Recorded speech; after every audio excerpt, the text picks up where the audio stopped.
ಇನ್ನು ಜಾತಿಗಣತಿ ಸಮೀಕ್ಷೆ ಆರಂಭಕ್ಕೆ ಕೇವಲ ಒಂದು ದಿನ ಮಾತ್ರ ಬಾಕಿ ಇದೆ. ಆದರೆ ಇನ್ನೂ ಕೂಡ ಹಲವಾರು ಪ್ರಶ್ನೆಗಳು ಉತ್ತರ ಸಿಗದೆ ಹಾಗೆ ಬಾಕಿ ಇದೆ. ಇದರ ಜೊತೆಗೆ ಈಗಾಗಲೇ ಬ್ಯಾಕ್ವರ್ಡ್ ಕಮಿಷನ್ ಮಾಡಿರುವಂಥ ಎಡವಟ್ಟುಗಳ ಬಗ್ಗೆ ಕೂಡ ಸಾಕಷ್ಟು ದೊಡ್ಡ ಪ್ರಶ್ನೆ ಆಗ್ತಾ ಇದೆ. ಆರಂಭದಲ್ಲೇ 2 ಲಕ್ಷ ಪ್ರತಿಗಳನ್ನು ಮೂಲೆ ಗುಂಪು ಮಾಡಿ ಸಾಕಷ್ಟು ಸುದ್ದಿ ಆಯಿತು. ಅದರ ಜೊತೆಗೆ ಜಾತಿ ಕಾಲಂ ವಿಚಾರದಲ್ಲೂ ಕೂಡ ಸಾಕಷ್ಟು ಪ್ರಶ್ನೆಗಳು ಹುಟ್ಟೇಳುವಂತೆ ಮಾಡ್ತು. ಎಲ್ಲ ಬೆಳವಣಿಗೆಗಳ ನಡುವೆ ಆಯೋಗ ಮಾಡಿರುವಂಥ ತಯಾರಿ ಯಾವ ರೀತಿ ಇದೆ, ಅದರ ಜೊತೆಗೆ ಕನ್ಫ್ಯೂಷನ್ಸ್ ಯಾಕಿದೆ ಅದನ್ನು ನೋಡೋಣ ಬನ್ನಿ.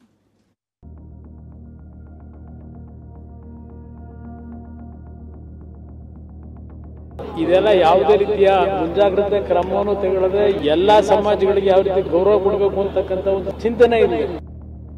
ಎಲ್ಲ ವ್ಯವಸ್ಥಿತವಾಗಿ ಸೋನಿಯಾ ಗಾಂಧಿ ಕೊಟ್ಟಂತ ಹೊಸ ನಾಮ ಹಂಗೇನ ಹೆಚ್ಚು ಕಮ್ಮಿ ಆದ್ರೆ ಇಡೀ ಸಮಾಜ ಬೀದಿಗಿಳಿಯುತ್ತೆ ಅಂತ.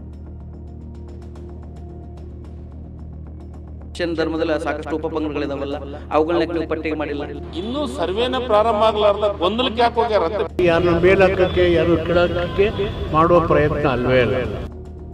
ದಿನಕ್ಕೊಂದು ಗೊಂದಲ, ಕ್ಷಣಕ್ಕೊಂದು ಚರ್ಚೆ. ಜಾತಿಗಣತಿಗೆ ಕ್ಷಣಗಣನೆ ಶುರುವಾಗಿದೆ, ಆದ್ರೆ ಸಮೀಕ್ಷೆ ಸುತ್ತಲಿನ ಗೊಂದಲ ಮಾತ್ರ ನಿವಾರಣೆ ಆಗ್ತಿಲ್ಲ. ಹಾಗಿದ್ರೆ ಸಮೀಕ್ಷೆಯನ್ನ ಸುತ್ತಿಕೊಂಡಿರುವ ಸಮಸ್ಯೆಗಳು ಯಾವುವು? ಎಳೆಳಿಯಾಗಿ ತೋರಿಸ್ತೀವಿ ನೋಡಿ. ಗೊಂದಲ ನಂಬರ್ 1, ಕ್ರಿಶ್ಚಿಯನ್ ಧರ್ಮದ ಜೊತೆ ಹಿಂದೂ ಜಾತಿಗಳ ಹೆಸರು. ಹಿಂದುಳಿದ ವರ್ಗಗಳ ಆಯೋಗ ಮೊದಲ ಎಡವಟ್ಟು ಮಾಡಿಕೊಂಡಿದ್ದೆ ಕ್ರಿಶ್ಚಿಯನ್ ವಿಚಾರದಲ್ಲಿ. ಕ್ರಿಶ್ಚಿಯನ್ ಎಂಬುವರ ಮುಂದೆ ಹಿಂದೂ ಧರ್ಮದ ಜಾತಿಗಳನ್ನ ಜೋಡಣೆ ಮಾಡಲಾಗಿದೆ. ಜಾತಿ ಕಾಲಂನಲ್ಲಿ ಹೊಸದಾಗಿ 47 ಜಾತಿಗಳನ್ನ ಸೇರಿಸಲಾಗಿದೆ. ಒಕ್ಕಲಿಗ ಕ್ರಿಶ್ಚಿಯನ್, ಲಿಂಗಾಯತ ಕ್ರಿಶ್ಚಿಯನ್ ಅಂತೆಲ್ಲ ಆಯ್ಕೆ ಕೊಟ್ಟಿರೋದು ಸಾಕಷ್ಟು ಟೀಕೆ ಟಿಪ್ಪಣಿಗೆ ಕಾರಣವಾಗಿದೆ. ವಿಪಕ್ಷಗಳು ಹೊಸ ಜಾತಿ ಸೃಷ್ಟಿ ಎಂದು ನಿಗಿ ಕೆಂಡವಾಗಿವೆ.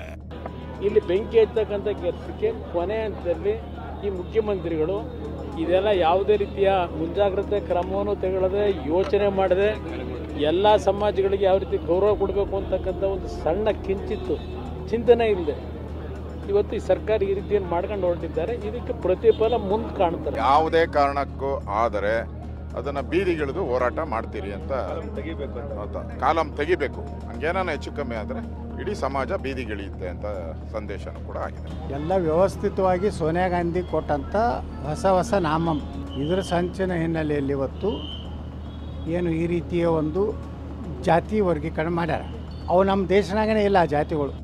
ಆದ್ರೆ ಈ ಗೊಂದಲಕ್ಕೆ ಸರ್ಕಾರ ತೆರೆ ಎಳೆಯುವ ಪ್ರಯತ್ನ ಮಾಡಿದಂತೆ ಕಾಣ್ತಿದೆ.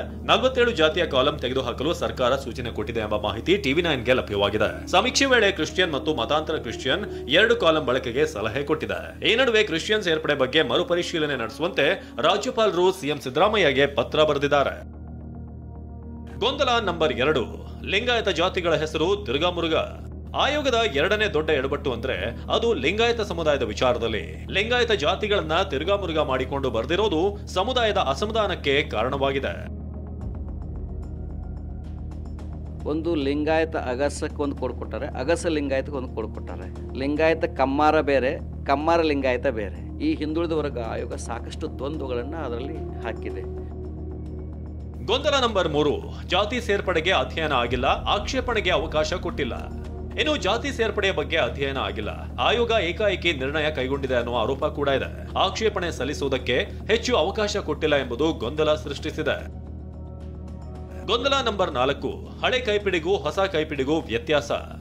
ಜಾತಿಗಣತಿ ಕೈಪಿಡಿಯನ್ನು ಕೂಡ ಆಯೋಗ ತರಾತುರಿಯಲ್ಲಿ ರೆಡಿ ಮಾಡಿತ್ತು.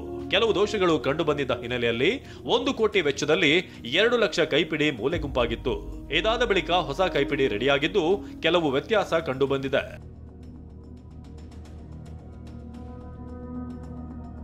ಗೊಂದಲ ನಂಬರ್ 5, ಹಿಂದುಳಿದ ಆಯೋಗದಲ್ಲಿ ಒಮ್ಮತ ಇಲ್ಲ.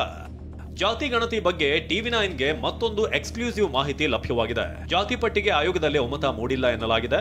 4 ಪೈಕಿ 3 ಸದಸ್ಯರು ಇದಕ್ಕೆ ಆಕ್ಷೇಪ ಸಲ್ಲಿಸಿದ್ದಾರೆ. ಹೀಗೆ ಸಾಲು ಎಡವಟ್ಟುಗಳು ಆಗ್ತಿವೆ. ಇದನ್ನ ಪಂಚಮಸಾಲಿ ಪೀಠದ ವಚನಾನಂದ ಸ್ವಾಮೀಜಿ ಷಡ್ಯಂತ್ರ ಅಂತ ಕರೆದಿದ್ದಾರೆ. ಕ್ರಿಶ್ಚಿಯನ್ ಧರ್ಮದಲ್ಲಿ ಸಾಕಷ್ಟು ಉಪಪಂಗಡಗಳಿದಾವಲ್ಲ, ಅವುಗಳನ್ನ ಯಾಕೆ ನೀವು ಪಟ್ಟಿಗೆ ಮಾಡಿಲ್ಲ? ಅಷ್ಟೇ ಮುಸ್ಲಿಂನಲ್ಲಿ ಇಸ್ಲಾಂ ಧರ್ಮದಲ್ಲೂ ಇದಾವಲ್ಲ, ಅವುಗಳನ್ನ ಯಾಕೆ ಪಟ್ಟಿ ಮಾಡಿಲ್ಲ? ಯಾಕೆ ನೀವು ಹಿಂದೂಗಳನ್ನ ಟಾರ್ಗೆಟ್ ಮಾಡ್ತಾ ಇದ್ದೀರಾ? ಯಾಕೆ ನೀವು ಲಿಂಗಾಯತನ ಟಾರ್ಗೆಟ್ ಮಾಡ್ತಾ ಇದ್ದೀರಾ? ಅಂದರೆ ಇದ್ರ ಹಿಂದೆ ಒಂದು ಷಡ್ಯಂತ್ರ ಇದೆ. ಈ ಷಡ್ಯಂತ್ರ ಈ ಸಮಾಜಕ್ಕೆ ಸ್ಪಷ್ಟವಾಗಿದೆ. ಆದ್ರೆ ಸರ್ಕಾರ ಇಂತಹದೊಂದು ಆರೋಪವನ್ನ ತಳ್ಳಿ ಹಾಕಿದೆ. ಇನ್ನೂ ಸರ್ವೇನ ಪ್ರಾರಂಭ ಆಗಲಾರ್ದ ಗೊಂದಲಕ್ಕೆ ಯಾಕೆ ಹೋಗ್ಯಾರ ಅಂತ ಬಿಜೆಪಿ ಅವರು ನನಗೆ ಅರ್ಥ ಆಗವಲ್ದು. ವಿರೋಧ ಪಕ್ಷರು ಗೊಂದಲಕ್ಕೆ ಹೋಗ್ಯಾರ, ಕೆಲವೊಂದಿಷ್ಟು ನಾಯಕರು ಗೊಂದಲಕ್ಕೆ ಹೋಗ್ಯಾರ. ಯಾಕೆ ಹೋಗ್ಯಾರ? ಯಾರ ಮೇಲೂ ಎತ್ಕಟ್ಟಕ್ಕೋ, ಯಾರನ್ನ ಮೇಲಕ್ಕೆ ಯಾರು ಕೆಳಕ್ಕೆ ಮಾಡುವ ಪ್ರಯತ್ನ ಅಲ್ವೇ ಅಲ್ಲ. ಪ್ರತಿ ಪ್ರಜೆಯ ಸಾಮಾಜಿಕ ಶೈಕ್ಷಣಿಕ ಆರ್ಥಿಕ ಬದುಕು ಹೇಗಿದೆ ತಿಳ್ಕೊಳ್ಳೋಕ್ಕೆ ಮಾಡುವ ಒಂದು ಸಮೀಕ್ಷೆ. ಈ ಸಮೀಕ್ಷೆಗೆ ಅಡ್ಡ ಮಾಡೋದಕ್ಕೆ ಏನಿದೆ ಅದರಲ್ಲಿ? ಜಾತಿ ಗಣತಿಗೆ ಕ್ಷಣಗಣನೆ ಶುರುವಾಗಿದೆ. ನಾಳೆ ಕಳೆದ್ರೆ ಶಿಕ್ಷಕರು ಮನೆ ಮನೆಗೆ ತೆರಳಲಿದ್ದಾರೆ. ಕುಟುಂಬಗಳ ದತ್ತಾಂಶ ಕಲೆ ಹಾಕ್ತಾರೆ. ಆದ್ರೆ ಸಮೀಕ್ಷೆ ಸುತ್ತಲಿನ ಗೊಂದಲ ಮಾತ್ರ ಹಾವಿನ ಹುತ್ತದಂತೆ ಬೆಳೆಯುತ್ತಲೇ ಇದೆ. ಹರೀಶ್ ಜೊತೆ ಪ್ರಮೋದ್, TV9 ಬೆಂಗಳೂರು.